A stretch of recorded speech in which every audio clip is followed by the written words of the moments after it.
Hi guys, welcome back to my channel. ඉතින් අද මම ඔයාලත් එක්ක share කරගන්නේ මගේ down south trip එක ගැන. ඉතින් අපි මේ trip එක start කරේ මරදාන station එකෙන් උදේ 6:10ට තියෙන train එකේ.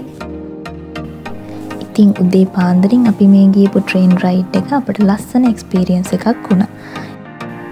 ඇත්තටම අපි මේ ගාලට යන්නේ මම විශේෂයෙන් අවුරුදු 10කට විතර පස්සේ සහ මේක මගේ පළවෙනි train එකෙන් ගාලට ගියපු ගමන. ඉතින් මේක මට ගොඩාක් ලස්සන මතක පිරිච්ච train ride එකක්. ඔයාලට මේ clips වලින් බලා ගන්න පුළුවන් මේ ride එකේ view එක කොච්චර ලස්සනයිද කියලා. ඉතින් අපි හැමෝම මේ ride එක enjoy කරා. ඉතින් මේ train ride එක පුරාවටම අපිට හරිම calm sea view එකක් බලා ගන්න පුළුවන්. ඇත්තටම හරිම ලස්සනයි. හරියට හිත නිවිලා යන view එකක් තිබුණා.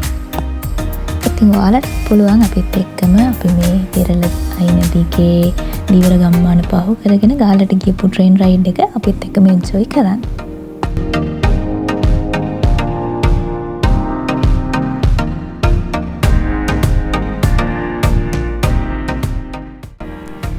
මේ දැන් අපි පහු කරගෙන යන්නේ මම හිතන විදිහට කළු ගඟ මුහුදට වැටෙන තැන.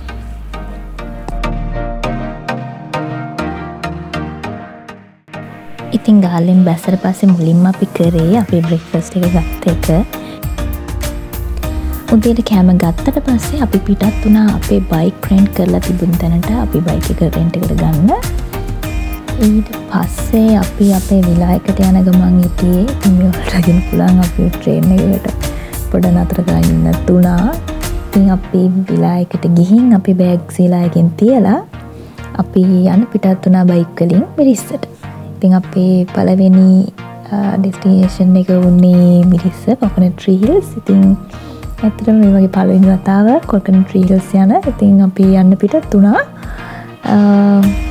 ඇත්තටම අපි ගාලට එනකොට පොඩ්ඩක් වැස්ස අපි බයික් එක යනකොටත් අපි වැස්සට අහු වුණා. ඉතින් වැස්සට නතර වුණේ නෑ. හිමීගෙනම අපි ගියා මිරිස්සට. දැන් අපි යමු කොකනට් ට්‍රී හිල්ස් වලට.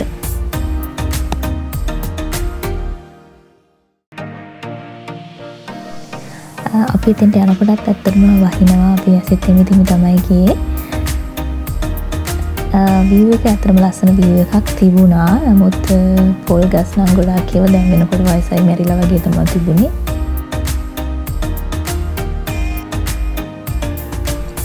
ඉතින් අපි මෙතන ෆොටෝස් වීඩියෝස් අරගෙන ඊළඟට අපි පිටත් උනේ මඩොල් දුවට යන්න. ඉතින් මඩොල් දුව කිව්වම අපි කාටවත් මතක් වෙන්නේ මාඩ්‍රින් වික්‍රමසිංහ මහත්තයාගේ මඩොල් දුව පොත. අපි පුංචි කාලේ හරි ආසාවෙන් කියවපු. ඉතින් මටත් ලොකු ආසාවක් තිබුණා ගිහින් බලන්න කොයි වගේද කියලා. අපි බෝට් එකකින් තමයි ගියේ. අපිට තිබුණු සීමිත කාලයත් එක්ක අපිට එක දූපතක් විතරයි බලන්න පුළුවන් වුණේ. ඇත්තට මෙතන දූපත් කීපයක් තියෙනවා කියලා අපේ බෝට් එකේ අංකල් කිව්වා. ඒක බලන්න ටිකක් ලොකු වෙලාවක් පැයකමාරක් යනවා කියලා කිව්වා. ඉතින් අපිට එච්චර වෙලාවක් තිබුණේ නැති නිසා අපි ප්‍රධාන දූපතට තමයි ගියේ. ඇත්තටම ඉතින් මම හිතාගෙන ගියේ පොතේ තියනවා වගේ ඒකේ ගල් ගුහාවක් එහෙම ඇති කියලා. ඉතින් එහෙම මුකුත් නැහැ. පුංචි කැලයක් වගේ දූපතක් තමයි තිබුණේ. ලස්සන ගස්වැල් ඒ වගේ පිරිච්ච කැලයක්. ඒත් බෝට් එකේ අංකල් කිව්වා මේක ඇත්තටම ඉස්සර කාලේ මිනිස්සු ජීවත් වෙලා ඉඳලා තියෙනවා. ඒකත් එක්ක ලස්සන කතාවක් විදිහට ගොතලා තමයි මේ අපේ නව කතාව අපි කියවපෙද ලියලා තියෙන්නේ කියලා. ඉතින් කොහොම හරි අපි මේ පුංචි දූපතේ පොඩි රවුමක් දාලා අපහු එන්න පිටත් වුණා.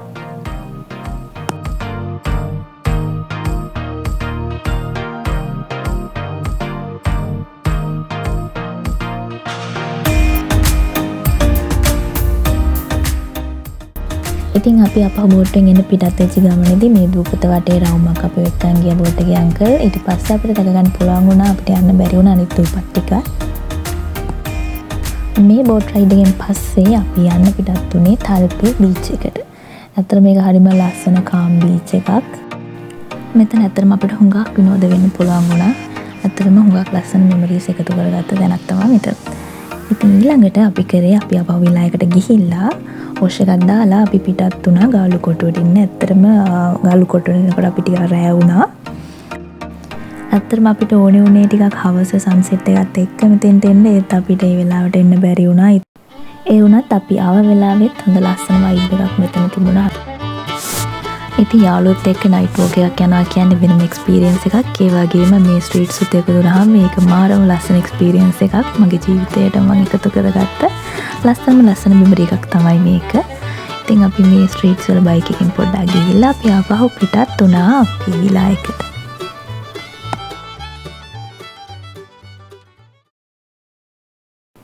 ඉතින් අපි දෙවෙනි දවසේ පළවෙනි ඩෙස්ටිනේෂන් එක උනේ රූමස්සල තියෙන ජපන් පන්සල. ඉතින් අපි මේ පන්සලේ ටිකක් ඇවිදලා ඊළඟට අපි පිටත් උනේ ජංගල් බීච් එකට. ඉතින් මෙතනින් අපිට හම්බුණා මේ වගේ ලස්සන ශීෂෙල් බ්‍රේස්ලට් එකක්. ඊට පස්සේ අපි පිටත් වුණා මේ චුටි කැලයක් ඇතුලෙන් ජංගල් බීච් එකට යන්න. ගමන පොඩ්ඩක් මහන්සි වුණාට අන්තිමේදී බීච් එක දැක්කාම ඇත්තටම මහන්සියක් දැනෙන්නේ නැහැ අපිට. ඇත්තටම මේ ජංගල් බීච් කියන එක කැලයක් ඇතුලෙන් හැංගිලා තියෙන ලස්සන බීච් එකක්. ඇත්තටම හරියම නිදහස් තැනක්. හරියම ලස්සන view එකක් තිබුණා.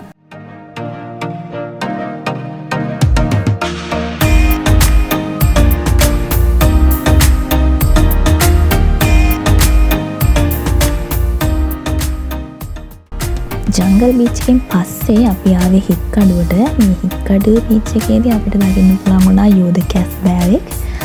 මෙතන ටුවරිස්ලා යාට පාසි වගේ දෙයක් ඇත්තටම කන්නද දා හිටියා. ඉතින් අපිට පුළුවන් වුණා පොඩ්ඩක් යාව වීඩියෝ කරගන්න. ඊළඟට අපිට chance එකක් හම්බුණා ඇත්තටම බේබි ෂාක් ලව් බලා ගන්න. බේබි ෂාක් ලව් බලන්න පුළුවන් වුණාට ඇත්තටම වීඩියෝ කරගන්න පුළුවන් වුණේ නෑ. ඒ වෙනුවට අපිට චූටි මාළු පැටව් ටිකක් විතරයි වීඩියෝ කරගන්න පුළුවන් වුණේ. මොකෝ බේබි ෂාක් ලා අපි වීඩියෝ කරන්න හිටපු සීමාවට ආවේ නෑ. සුට්ටක් දුරින් තමයි ගියේ. ඉතින් අපි මේ බීච් එකේ නාලා පොඩ්ඩක් ඇවිදලා පිටත් වුණා පහු එන්න. ඉතින් මේ විදිහට තමයි දවස් දෙකක් පුරාවට අපි දකුණේ මේ ටැංකිප් එකම ඇවිදින්න ගියේ. සහ අපිට පුළුවන් වුණා දකුණේ කෑම රස බලන්න. ඇත්තටම හරිම රස කෑම තිබුණා. ඉතින් ඒ දේවල් එක්ස්පීරියන්ස් කරලා ලස්සන මෙමරිස් ගොඩක් එක්ක අපි ආපහු එන්න පිටත් වුණා. ඉතින් මේ වීඩියෝ එක බලුවාට thank you හැමෝටම. See you in the next video. Bye bye.